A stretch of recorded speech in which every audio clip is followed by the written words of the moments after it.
evening, you guys, it's Karen and I want to come and tell you about another SPF. I know you guys like the SPF reviews and this one is a really affordable one. It's called Anua and I bought mine from Amazon, but I've since, when I was looking at ingredients and reviews and whatnot, discovered that it's available on Boots and look fantastic. So it's obviously a popular one and with good reason actually, and this is £12. Let me tell you about the ingredients and the claims, and I will tell you what the reviews say and then I'll tell you what I think. So this is an SPF 50, by the way, and it is a PA++++. The SPF ingredients are Uvinol T, Uvinol A+, Tinazorb S and Mexoryl SX. So there's 4 of the new chemical ingredients in here. So that's brilliant because this doesn't have any homosalate in it, doesn't have any octisalate in it, doesn't have any avobenzone in it. It is all of the new kind of chemical ingredients. So that's what I prefer personally. The other ingredients in it are, there's a plant extract called Heartleaf. This is called Heartleaf Silky Moisture Sun Cream. So Heartleaf is a soothing and antioxidant ingredient.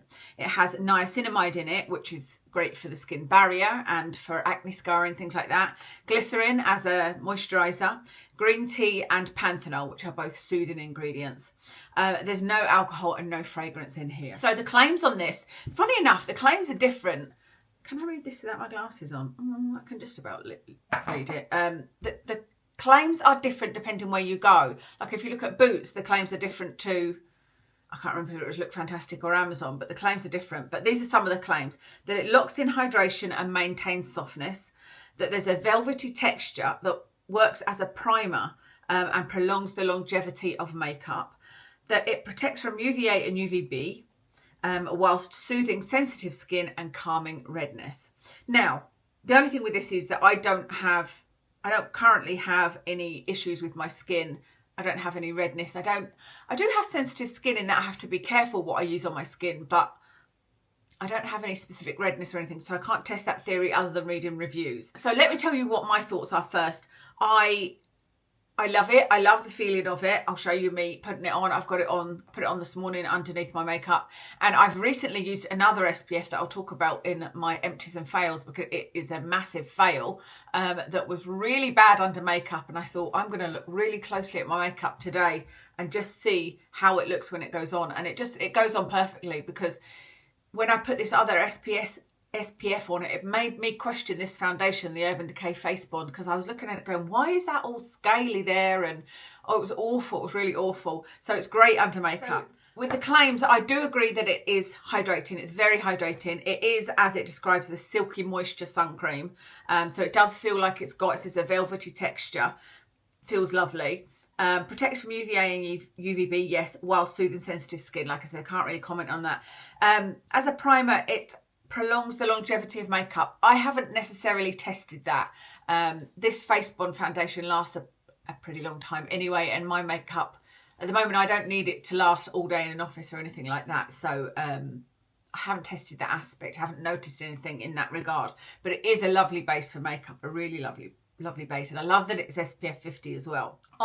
Before I tell you the reviews, let me just tell you about a question mark above it being cruelty-free and vegan. So they are advertising as being vegan and cruelty-free.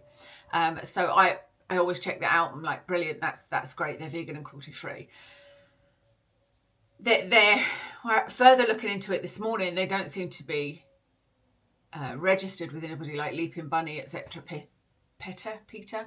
And there's all different levels of what people want from cruelty-free. You know, do you want it to be not tested on animals, or do you want it to be registered with someone like Leaping Bunny, or do you want it to be vegan? You know, all of those levels. Vegan means that the ingredients there's no animal ingredients in the ingredients. There's no animal derived ingredients.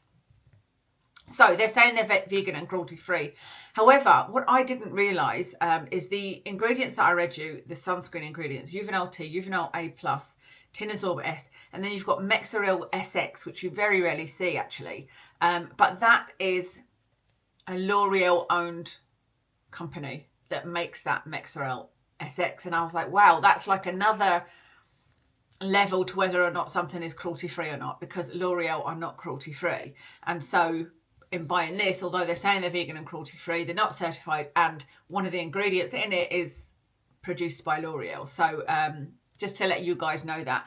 For me, I wouldn't repurchase it knowing that, because of the cruelty-free aspect, because of them both together, the fact that they're not registered with anybody, and then there's the L'Oreal in the mix, who are a massive corporation, you know, and I've got many other sunscreens that I love that are vegan and cruelty-free. So with that out of the way, let me tell you what the reviews say. So the reviews say, I'll read you the bad ones first, that it broke me out, made my face burn, feels greasy, and gave me watery eyes. So there was a couple about the watery eyes. There was a couple about feeling greasy, one about it made my face burn, and one about it broke me out.